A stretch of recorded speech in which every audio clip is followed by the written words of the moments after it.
नमस्कार, Dane news देख रहे हैं आप और दिन भर की तमाम नई खबरों के साथ मैं हूं प्रज्ञा प्रकाश। आइए आगे बढ़ने से पहले नजर डालते हैं उन खबरों पर जो बनी हैं आज की सुर्खियां।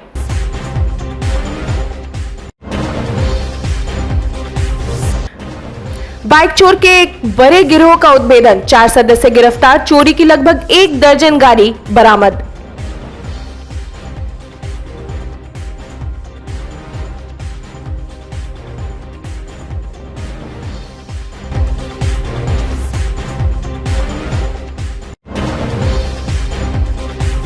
मंत्री के सामने ही विधायक के बेटे ने पुलिस अधिकारी को दे डाली धमकी, तुल पकड़ा मामला।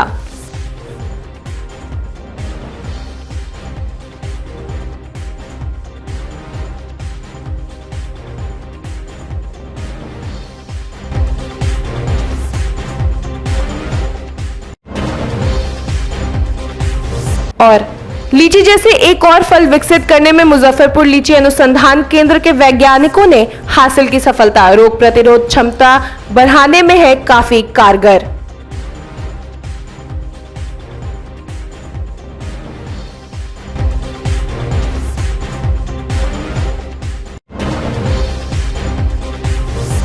ये थी आज की सुर्खियां और अब खबरें विस्तार से।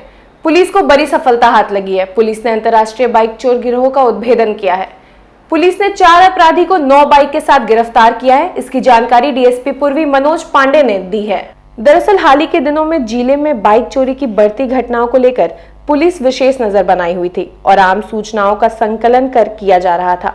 इसी दौरान पुलिस को गुप्त सूचना मिली कि 5-6 के संख्या में अपराधी बाइक चोरी की घटना को अंजाम देते हैं और सेवाई पट्टी थाना क्षेत्र में एक गैरेज में बाइक को छुपाकर नंबर प्लेट बदलकर भेजते हैं, जिसकी जानकारी मिलते ही वरीय अधिकारियों के निर्देश पर टीम बनाकर छापेमारी की गई, जिसमें पुलिस ने 4 अपराधी को 9 बाइक के साथ गिरफ्तार किया। इनसे पूछताछ में इस गिरोह के अन्य सदस्यों के बारे में भी जानकारी मिली है। गिरफ्तार अपराधियों में शंभू कुमार, शुपेश कुमार, मोहम्मद हसीबुल अंसारी, दिनेश कुमार शामिल हैं।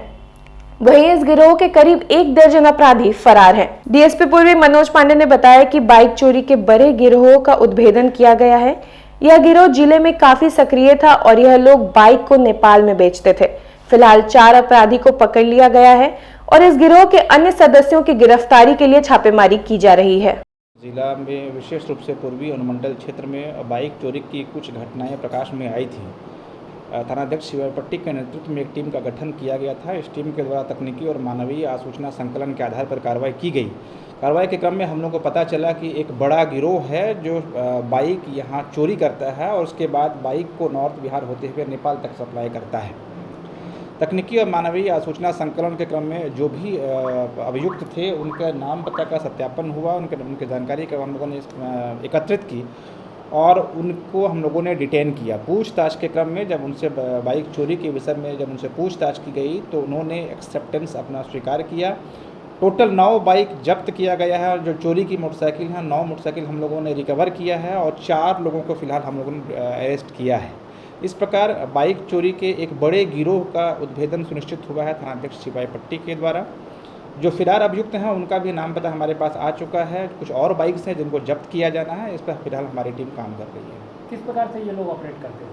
ये लोग अलग अलग जगह से बाइक की रेकी करते थे और फिर उसको चुराते थे और फिर उसको नॉर्थ बिहार होते हुए नेपाल तक सप्लाई करते थे। ग्रामीण इलाकों में या शहरी? विशेष रूप से इन लोगों ने हाल के दिनों में ग्रामीण क्षेत्रों को टारगेट किया हुआ था। ये और भी दूसरे जिले में भी इनके रैकेट? जी बिल्कुल, इनके बाकी जिलों में भी इनके रैकेट हम लोग पूरे गिरोह को ही खंगालते हैं। कितनी बाइकें जब्त हुई? 9 बाइक जब्त हुआ है, 4 लोगों की अरेस्टिंग हुई है। कोई बड़ा सरगना? सबकी जैसा कि मैंने कहा कि 4 लोगों की अरेस्टिंग हो चुकी है, बाकी हम लोग खंगाल रहे हैं। मंगलवार को पशु एवं मत्स्य संसाधन मंत्री सह जिले के प्रभारी मंत्री मुकेश सहनी ने जिले के तमाम अधिकारियों के साथ जिले के लंबित योजनाओं, कोरोना वायरस की संभावित तीसरी लहर को लेकर की जा रही तैयारियों, टीकाकरण की रफ्तार बढ़ाने, बाढ़ से हुए नुकसान और फसल क्षति मुआवजों को लेकर समाहरणालय सभागार में बैठक की। बैठक के पश्चात प्रभारी मंत्री ने बताया कि बाढ़, कोरोना और जल जमाव, इन सभी समस्याओं को लेकर अधिकारियों को कार्यों की गति बढ़ाने का निर्देश दिया गया है। साथ ही अधिकारियों ने जनप्रतिनिधि के साथ अच्छे से आपसी तालमेल बैठाकर काम करने की सलाह दी गई है। समीक्षा बैठक था। जिला में हर योजना का क्या है, कहाँ पे क्या चल रहा है, ये इस बाढ़ का क्या स्थिति है, यही सब का जानकारी आज हम लेने के लिए मैं जिला में आया हूँ और बहुत सारा जानकारी प्राप्त हुआ है। विभागीय जो भी निर्देश देना था वो सारा हमने दिया है। जो भी बाढ़ से संबंधित जो भी लोग हैं उन लोगों को किस तरीके से राहत पहुंचाने की आवश्यकता है ऑलरेडी पहुंचाया गया है और राज्य जिला के अंदर में जो भी समस्या हो पदाधिकारी जल्द से जल्द उसको निर्वाह करे और जो भी किसान हो या लाभुक हो या जो भी व्यक्ति हो फरियादी जो भी पदाधिकारी के पास आए उनके साथ रिस्पेक्ट देकर उससे बात कराए, उनको पानी पिलाए, चाय पिलाए और अच्छी तरीके से उससे बात करे। काम हो सकता तो उसको काम किया जाए, टाइम पे नहीं हो सकता तो एक बार में उनको मना कर दिया जाए ताकि उसको बार बार किसी ऑफिस का धक्का ना खाना पड़े। तो यही सब बात पे हम लोगों ने रखा है और विभाग के जो भी पदाधिकारी थे सभी ने अपने अपने बात को रखा और मजबूती से सारी चीज़ों को जानकारी उन्होंने दिया है। कोरोना संक्रमण के प्रसार पर प्रभावी नियंत्रण को लेकर मंगलवार को जिले के प्रभारी मंत्री मुकेश सहनी ने एसकेएमसीएच का निरीक्षण किया। कोरोना की दूसरी लहर में जिस तरह से आपाधापी मची, लाशें गिरी और मानवीयता तार हुई, उस परिस्थिति में यह स्पष्ट कहा जा सकता है कि कोरोना के इस भयावह स्थिति के लिए कहीं से भी सरकार अथवा प्रशासनिक स्तर पर अपेक्षित तैयारी नहीं की गई थी। अन्यथा कोरोना संक्रमित लोग बेड के लिए परेशान नहीं होते, ऑक्सीजन के लिए तिल कर नहीं मरते और ज़रूरत के हिसाब से उन्हें वेंटिलेटर भी मैसर होता। उन्होंने कहा कि दूसरी लहर में जो कमियां रह गई थीं उनसे सबक लेते हुए कोरोना की तीसरी लहर को लेकर की जा रही तैयारियों की समीक्षा आज की गई है। जिला प्रशासन की ओर से जो दावे पीएचसी को दुरुस्त करने, स्वास्थ्य कर्मियों को प्रशिक्षित करने के अलावा कोरोना संक्रमण की जांच को निरंतर 7,000 के दायरे में जारी रखने, टीकाकरण अभियान चलाने, जिले के सदर अस्पताल एसकेएमसीएच में अतिरिक्त गैस प्लांट स्थापित करने के साथ साथ काटी और पारू क्षेत्र में भी गैस प्लांट लगाने की कवायद शुरू करने की बात कही गई है। तीसरे चरण को लेकर एसकेएमसीएच सदर अस्पताल से लेकर नए निर्मित इंटर काउंसिल भवन में बेड लगाने की तैयारी की गई है, लेकिन सिर्फ बेड लगा देने से रोगियों का उपचार नहीं हो जाता है। सरकार के स्तर पर एसकेएमसीएच को उपलब्ध कराया गया 81 वेंटिलेटर की उपयोगिता और उपलब्धता पर भी सवालिया निशान है, क्योंकि पीएम केयर फंड से निर्मित कोविड-19 अस्पताल को हटाए जाने के दौरान 81 वेंटिलेटर एसकेएमसीएच को मुहैया कराया गया था, जबकि द्वितीय चरण के वेब में रोगियों को ज़रूरत के मुताबिक कभी भी व्यापक स्तर पर वेंटिलेटर की सुविधा मुहैया नहीं कराई गई। तब अस्पताल प्रबंधन की ओर से 2 टूक बताया गया कि महज 2 वेंटिलेटर है जो सुचाई स्थिति में है। दूसरी ओर सदर अस्पताल में उपलब्ध 6 वेंटिलेटर भी पोशीदा रखे गए थे। उन्होंने कहा कि इन सब परेशानियों को जल्द ही दूर कर लिया जाएगा।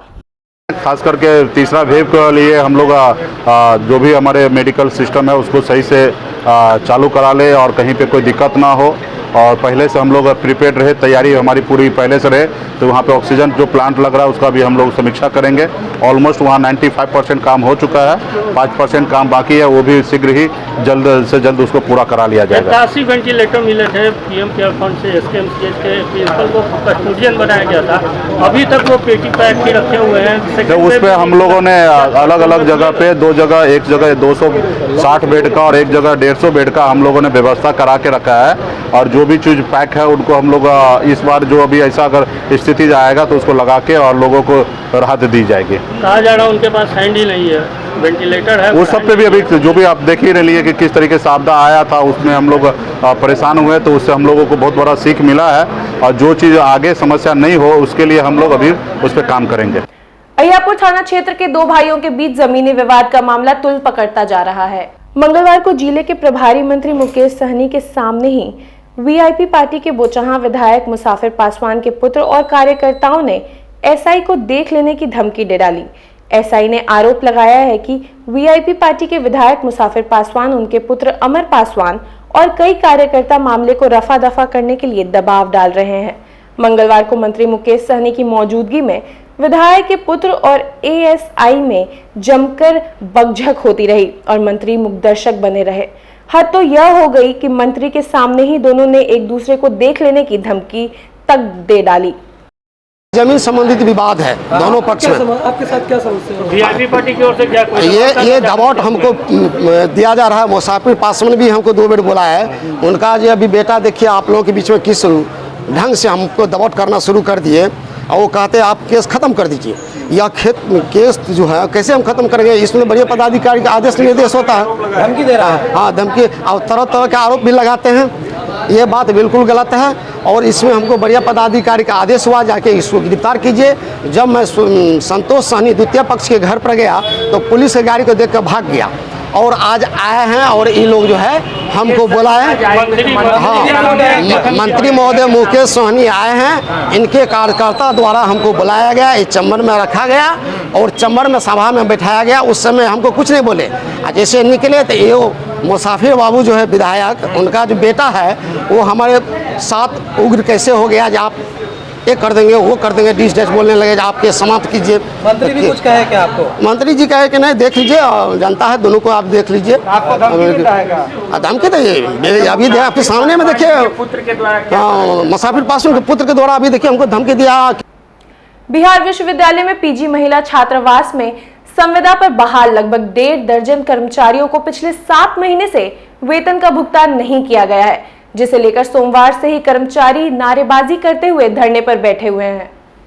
कर्मचारियों का आरोप है कि उनके साथ भेदभाव बरता जा रहा है। पुरुष छात्रावास में कार्यरत कर्मचारियों का वेतन का भुगतान हो रहा है, वहीं महिला छात्रावास में कार्यरत कर्मचारियों के वेतन का भुगतान क्यों रुका हुआ है। धरने पर बैठे महिला कर्मचारियों का कहना है कि इस बात को लेकर विश्वविद्यालय प्रबंधन से जब बात करने वह लोग पहुंचे तो प्रबंधन के द्वारा उनसे दुर्व्यवहार किया गया और कार्यालय कक्ष से निकाल दिया गया, जिसके बाद आक्रोशित सभी संविदा कर्मी धरना स्थल पर इकट्ठा हुए, जमकर विश्वविद्यालय प्रबंधन के खिलाफ नारेबाजी की और उसके बाद इस पर आगे आमरण अनशन करने का निर्णय लिया। परेशानी यह है से 8 महीना 10 महीना हम लोग के हो गया है, लेकिन हमारा साथे सबके जो बहाल हुआ तो सबके पैसा मिला, लेकिन हम लोग के नहीं मिल रहा है। कितने लोगों को नहीं मिला? 18 आदमी के। कितने महीने से? 8 महीना से हम लोग वो इतना कर रहे हैं, लेकिन कोरोना काल में भी हम लोग काम किए। प्रबंधन से बात हुई है विश्वविद्यालय प्रबंधन? जी, सबसे हो गया। अभी बेलगा दिए हैं, सब बेलगाए हैं, प्रोक्टर सब आए हैं, मारो पीटो बेलगाओ सब यहाँ हाथाभाई होने पर हो गया था, लेकिन लोग घर पकड़ के लोग अति कर दिए। दैनिक वेतन भोगी है हम लोग के साथ बहाली हुआ बॉयज में भी। ठीक है, बॉयज में 8-10 आदमी का पेमेंट हो रहा है 8 महीने से। हम लोग का पेमेंट रोक कर रखे हुए हैं। हम लोग कभी भी आते हैं ऑफिस में लोग टाल मटोल कर इधर उधर करके हम लोग का टाइम ले रहे हैं। अभी हम लोग धरना के लिए वहाँ बैठे हुए थे, आए कुछ अफसर सब बड़े सिक्योरिटी गार्ड के मारो पीटो सबको बाहर करो, यही सब बात है। अब इसीलिए हम लोग धरना दिए हुए हैं। क्या रणनीति होगी आगे? जी, आगे क्या रणनीति बनाए? अभी हम लोग रणनीति है कि हम भूख हड़ताल करेंगे। हम लोग का अगर जल्द से जल्द काम नहीं होगा तो हम लोग भूख हड़ताल करने पर जा रहे हैं। 5-7 तारीख से हम लोग भूख हड़ताल करेंगे। पहले चिट्ठी सबको दे देंगे, उसके बाद भूख हड़ताल करेंगे हम लोग। लीची तो आप खूब खाते हैं, पर क्या आपने लीची की तरह दिखने वाले फल लौंगन के बारे में कुछ सुना है? लौंगन एक विदेशी फल है, लेकिन मुजफ्फरपुर के राष्ट्रीय लीची अनुसंधान केंद्र के वैज्ञानिकों ने देश में पहली बार लौंगन की एक किस्म का विकास करने में सफलता हासिल की है। यह फल रोग प्रतिरोधक क्षमता बढ़ाने के लिए जाना जाता है। कोरोना संक्रमण से बचने के लिए भी लौंगन को रामबाण इलाज बताया जा रहा है। इसमें प्रोटीन और विटामिन की काफी मात्रा होती है। राष्ट्रीय लीची अनुसंधान केंद्र के डायरेक्टर शेषघर पांडे ने बताया कि वैज्ञानिकों ने पूरे 1 दशक के शोध के बाद लौंगन का विकास किया है। यह फल लीची फैमिली का ही एक प्रकार है जो थाईलैंड, चीन, मलेशिया में अधिक पाया जाता है। फिलहाल इसे वैज्ञानिकों ने बिहार के मुजफ्फरपुर जिले में विकसित करने में बड़ी सफलता हासिल की है। वैज्ञानिकों के अनुसार लीची का मौसम जाएगा तो लोग लौंगन का मजा ले सकते हैं। यह देखने में बिल्कुल लीची जैसा होता है और बेहद ही रसीला फल है। इसका स्वाद काफी हद तक लीची जैसा होता है। अगस्त में यह फल तैयार हो जाता है। इसका पेड़ भी लीची के पेड़ जैसा ही दिखता है। पेड़ लगाने के बाद 2 साल में फल भी आने लगते हैं। बिहार में इस फल की खेती अच्छी तरह से की जा सकती है।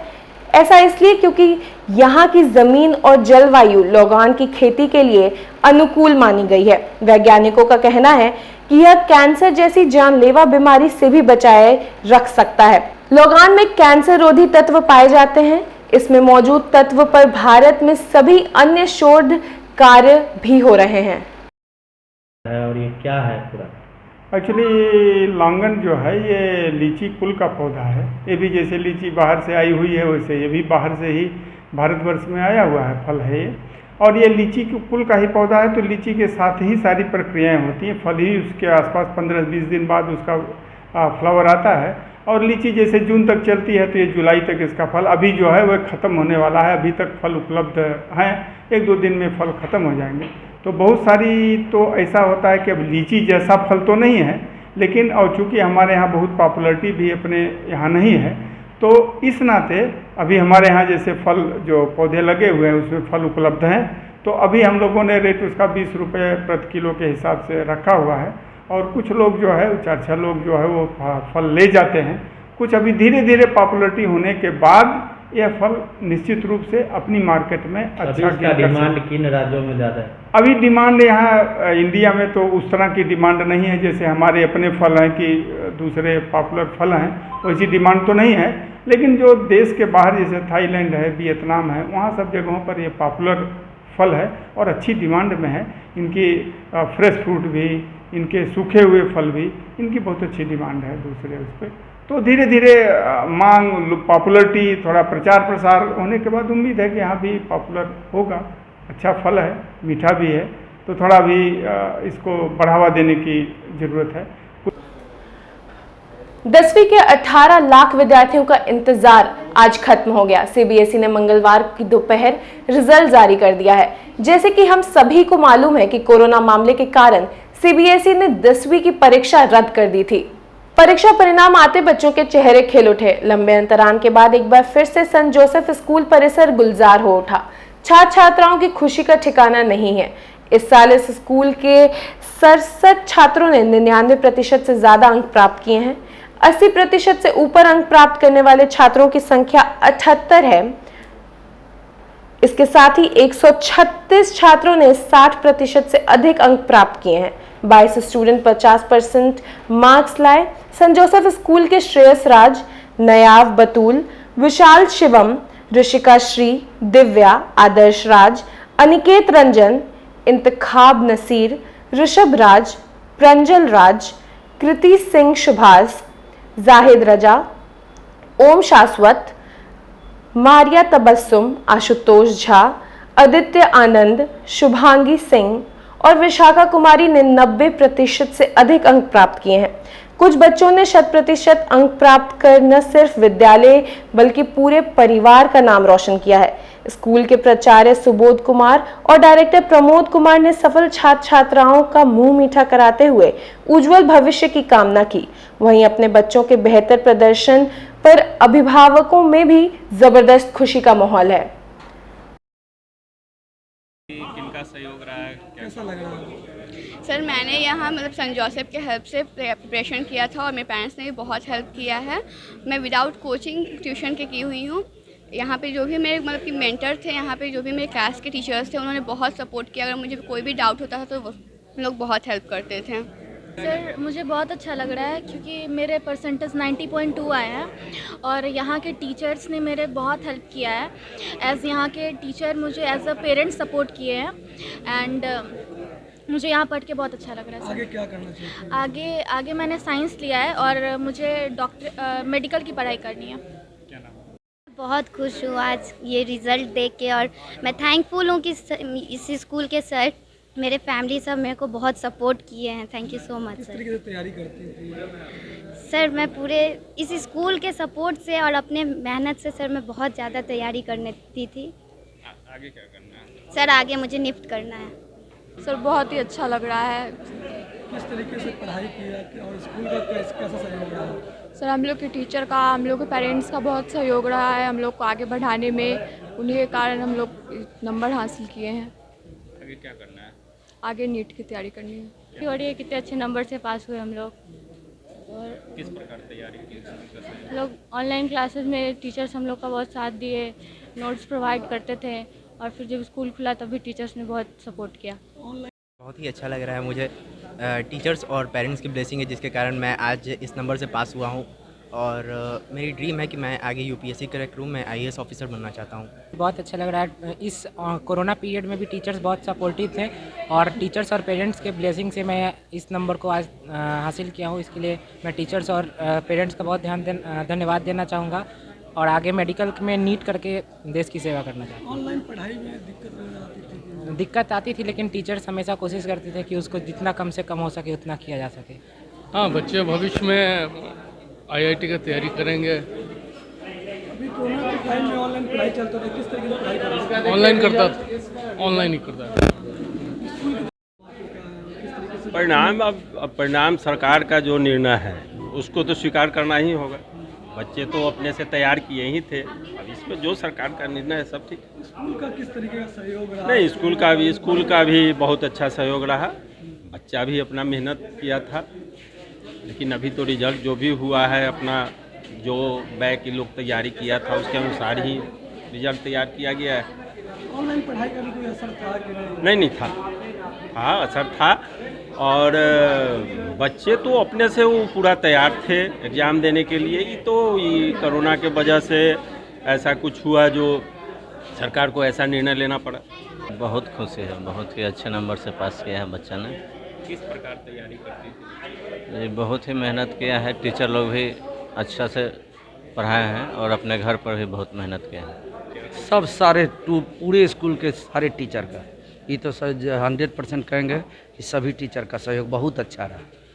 टीचर के सहयोग से तो इस स्कूल का मतलब दिन प्रतिदिन प्रोग्रेस होते ही जा रहा है और अच्छा हो रहा है। हाँ, जैसा कि हम सभी आदमी जानते हैं कि कोविड-19 के कारण अगर सबसे ज़्यादा कोई प्रभावित हुआ, कोई क्षेत्र प्रभावित हुआ तो वह शिक्षा ही था। और 10th का रिजल्ट चाहे 12th का रिजल्ट हो, वह बच्चों के भविष्य पर प्रश्न चिन्ह लगाता है। जैसा रिजल्ट होगा तो उसके लिए हमारे विद्यालय ने जो व्यवस्था किया ऑनलाइन, वह उससे हम प्रभावित हैं। हम भी शिक्षक हैं और बच्चों का मेहनत रिजल्ट देख करके हम खुश हैं कि इस विषम परिस्थिति में भी बच्चों ने भी मेहनत किया और हम शिक्षकों का भी जहाँ तक संभव हुआ योगदान दिए और रिजल्ट से हम लोग प्रसन्न हैं। अनुकूल रिजल्ट हुआ है और एक बार फिर हम अपने बच्चों को तहे दिल से जो है ना उसको धन्यवाद देते हैं और उज्जवल भविष्य की कामना करते हैं।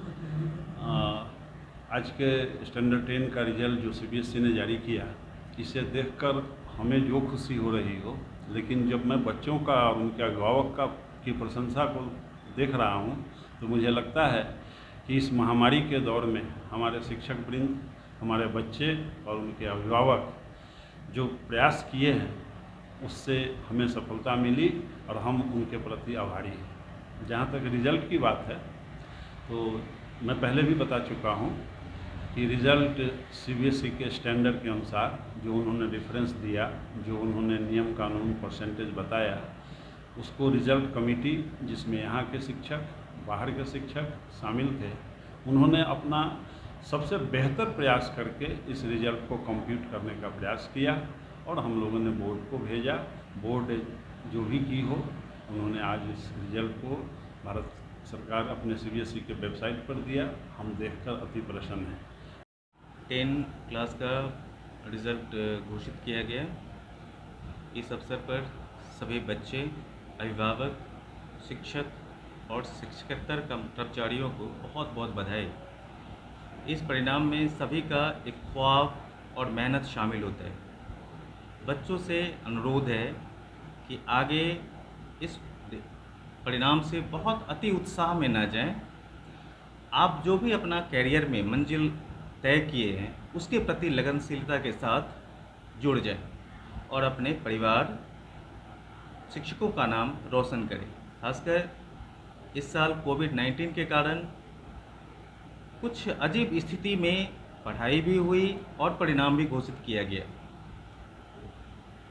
इसमें जो सबसे हाईएस्ट स्कोर आया वह 98% और करीब 90 प्लस स्कोर करने वाले बच्चों की संख्या 50 प्लस है। उम्मीद करते हैं, फिर से एक बार बच्चों को अनुरोध करते हैं कि इस नंबर से न बहुत दुखी हों और न बहुत उत्साहवर्धित हों। आप आगे भविष्य में जो करना चाहते हैं उसके प्रति ईमानदारी से जुड़ जाएं।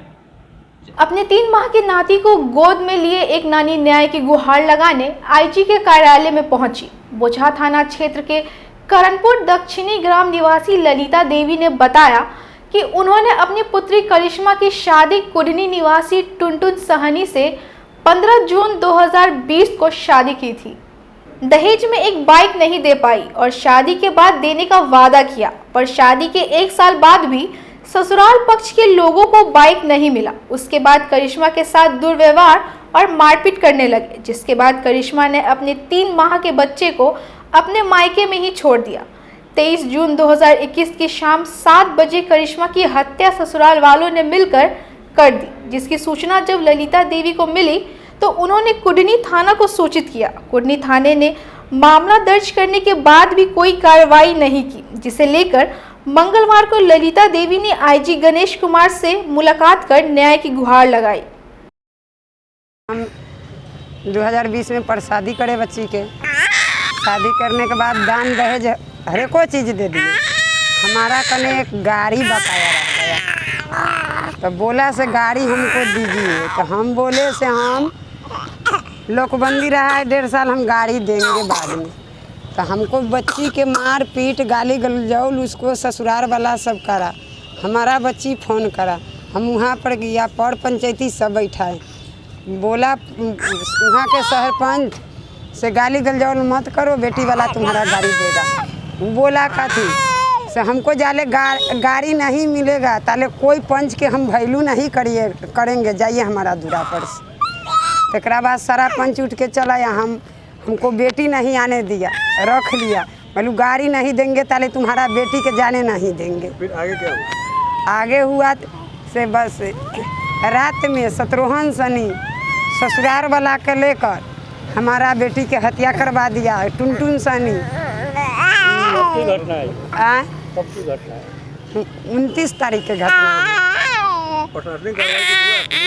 हाँ, वहाँ पर गए, हम लोग के खबर मिला गए तो ARP दर्ज करा थाना वाला दर्ज किया, तो वहाँ पर दिया हुआ लाश भी नहीं मिला, लाश भी न बरामद मिलने दिया। हमें से भी मिली, थाना में भी गई।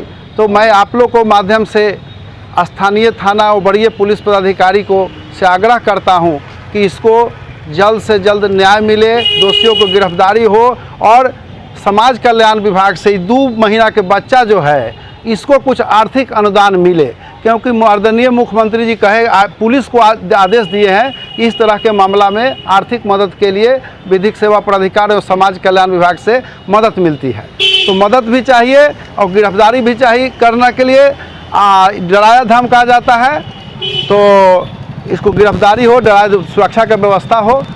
आप लोग के माध्यम से यही हम निवेदन करते हैं। आज आईजी साहब महोदय के हम लोग आए थे, लेकिन आईजी साहब नहीं थे, तो ये अपना गिरा दी है। और कोरोना के रिपोर्ट के चलते कि कोरोना का रिपोर्ट, अब तो कोई अगर पिटा के जाएगा थाना पर तो कहेंगे पहले कि रिपोर्टें लाइए तो हम मिलेंगे, तो FIR होगा। गजब कानून है, लेकिन अब चलिए इसी कानून में हम लोग को सर्वाइव होना है।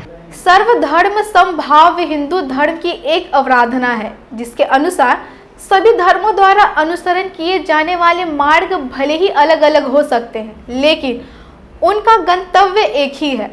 इस अवधारणा को लेकर प्रत्येक वर्ष 3 अगस्त को गोला रोड स्थित राम भजन संकीर्तन आश्रम में संत प्रेम भिक्षु महाराज की 33वीं पुण्यतिथि मंगलवार को मनाई गई। इस अवसर पर सर्वधर्म सम्मेलन का आयोजन किया गया। इसको लेकर आश्रम की सेवित वीणा देवी के द्वारा सारी तैयारियां की गई। इस सम्मेलन में सभी धर्मों के लोग अपना अपना विचार व्यक्त किया। इसमें सबल राष्ट्र समृद्ध समाज के लिए पारस्परिक प्रेम सौहार्द की परंपरा के आदर्शों का पालन और निर्वहन का संकल्प सभी धर्मों के विद्वानों के द्वारा लिया गया। मौके पर पूर्व विधायक केदार प्रसाद, गरीबनाथ धाम के प्रधान पुजारी विनय पाठक, रमना स्थित गुरुद्वारा के पंच प्यारे, जैक्सन मेमोरियल चर्च के पादरी जगदीश मसीह, कंपनी बाग जामा मस्जिद के इमाम सहित काफ़ी संख्या में लोग मौजूद रहे। आप सभी को मैं इस बात के लिए बधाई और धन्यवाद देता हूँ। आज का यह कार्यक्रम सर्वधर्म सम्मेलन है। संत श्री प्रेम भिक्षु जी महाराज अपने जीवन काल में सदियों से बाल काल से ही सेवा, भक्ति, उदारता का प्रतीक थे और सभी धर्मों को समान रूप से माना करते थे। उनका कथन था कि मैं तो परमेश्वर के यहाँ से आया हूँ, मैं नहीं जानता मैं किस जाति और किस धर्म का, मैं मानव हूँ। मानवीयता उनकी धर्म थी। 114 वर्ष की लंबी आयु में स्वतंत्रता सेनानी बने, राष्ट्र के लिए जेल गए, फिरंगियों से लड़े।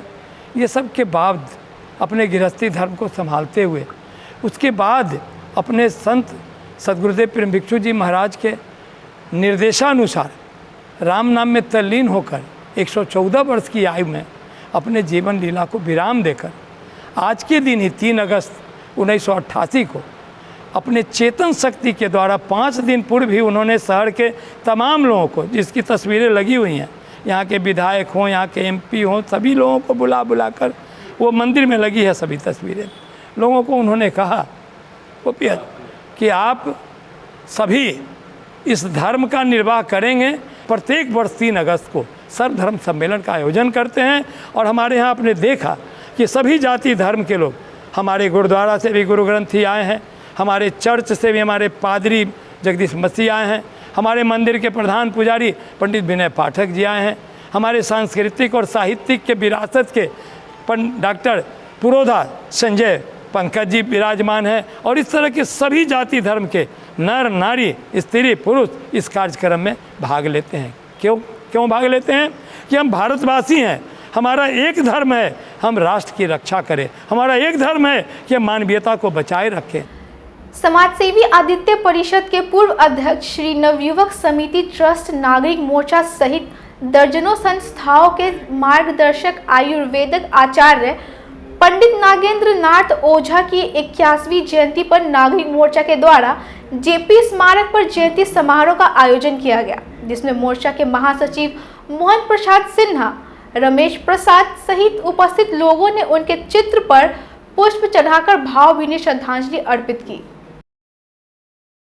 आज महान समाज सेवी आदित्य परिषद के अध्यक्ष श्री नवयुवक समिति ट्रस्ट नागरिक मोर्चा सहित दर्जनों संगठनों के मार्गदर्शक, कवि, साहित्यकार, आयुर्वेदाचार्य पंडित नागेंद्र नाथ ओझा की आज 81वीं जयंती है। आज ही के दिन 1940 में महान देशभक्त का जन्म हुआ। आजीवन सामाजिक कार्यों में अपना संपूर्ण जीवन उन्होंने समर्पित कर दिया। मात्र 10 वर्ष की अवधि में चरम पर पहुंचा दिया। आज इनका ही देन है कि पूरे भारतवर्ष में आज अखिल भारतीय आदित्य परिषद को लोग जान रहा है। ये कहा करते थे कि कोई भी संगठन है, संगठन में मुट्ठी भर लोग रहते हैं और वहीं लोग काम करते हैं। अपने कर्म पर विश्वास करिए, काम करते चलिए, पीछे मुड़ करके देखिए नहीं। यही इनका उद्देश्य था। इसी उद्देश्य के प्राप्ति के लिए लगातार लगे रहते थे। नवयुवक समिति के लिए आजीवन इन्होंने संघर्ष किया, एक सदस्य के रूप में, एक कोषाध्यक्ष के रूप में और एक उपाध्यक्ष के रूप में। जहां अपने कार्य का निष्पादन किया, उसी तरह से नवयुवक समिति का निबंधन कराने के लिए यहां से मुजफ्फरपुर से पटना तक का दौड़ धूप किया। भगवान शिव के प्रिय महाश्रावण में बिहार का देवघर कहे जाने वाला गरीबनाथ मंदिर में बाबा का महाश्रृंगार 7 क्विंटल चावल के साथ साथ फल व फूलों से किया गया। इसको लेकर गरीबनाथ मंदिर में विशेष तैयारियां भी की गई थी। गरीबनाथ मंदिर में पुजारियों की ओर से बाबा की विधिवत पूजा अर्चना की गई। बाबा गरीबनाथ मंदिर में बाबा गरीबनाथ का चावल व पुष्पों से बाबा का अद्भुत महाश्रृंगार किया गया। मंदिर प्रबंधन की ओर से भक्तों को वेबसाइट व अन्य इंटरनेट मीडिया के माध्यम से लाइव बाबा का दर्शन और महाश्रृंगार दिखाने को लेकर भी व्यवस्था की गई थी। आपको बता दें कि कोरोना गाइडलाइंस के तहत सरकार के निर्देश के अनुसार मंदिर में किसी भी श्रद्धालु को प्रवेश नहीं करने दिया जा रहा है। मंदिर परिसर व आसपास भारी संख्या में पुलिस बल की तैनाती भी की गई है। बाबा का दूसरे सोमवारी चावल से बाबा का श्रृंगार होता है और ये परंपरा शुरू से चला आ रहा है। जब पहली सोमवारी को फल, दूसरी सोमवारी को चावल और फूल, तीसरी सोमवारी को फल और सब्जी, चौथी को पान का पत्ता और सब्जी फल मिला के सब मिक्स करके बाबा का श्रृंगार, ये परंपरा शुरू से चला आ रहा है। सावन के 4 सोमवारी पर है, 5 सोमवारी पर है, इसी प्रकार का श्रृंगार होता है। बड़ा मनमोहक का मनोकामना लिंग बाबा गरीबनाथ है, बहुत सुंदर सस्ते हैं और हम लोग दिल से बाबा का श्रृंगार करते हैं। क्योंकि आज सुबह में पुलिस बल की तैनाती कर दी गई थी तो मंदिर में भगदड़ आज देखने को नहीं मिला, क्या कुछ बताना चाहेंगे इसके बारे में? देखिए भगदड़ देखने जहाँ पुलिस बल तैनात है वहाँ भगदड़ कैसे है? पिछली सोमवारी में देखा गया था बहुत भगदड़ हुई जी थी। पिछली सोमवारी में थोड़ा सा भगदड़ हो गई, बहुत नहीं थोड़ा सा भगदड़ हो गई थी 5-10 मिनट के लिए, लेकिन फिर हम लोग पूरा महान परिवार मिलके और पुलिस प्रशासन मिलकर उसको कमान करके फिर गेट को तोड़ दिया गया था, ताला तोड़ दिया गया था। भीड़ में ताला को तोड़ते हुए अंदर घुस गए, फिर हम लोग सबको संभाल कर बाहर कर दिया। कितना चावल से हुआ बाबा का महाश्रृंगार? ये 7 क्विंटल चावल से बाबा का महाश्रृंगार किया गया है। आज की खबरों में फिलहाल इतनी, फिर कल मिलेंगे कुछ नई खबरों के साथ। तब तक के लिए डे न्यूज परिवार को दीजिए इजाजत। नमस्कार।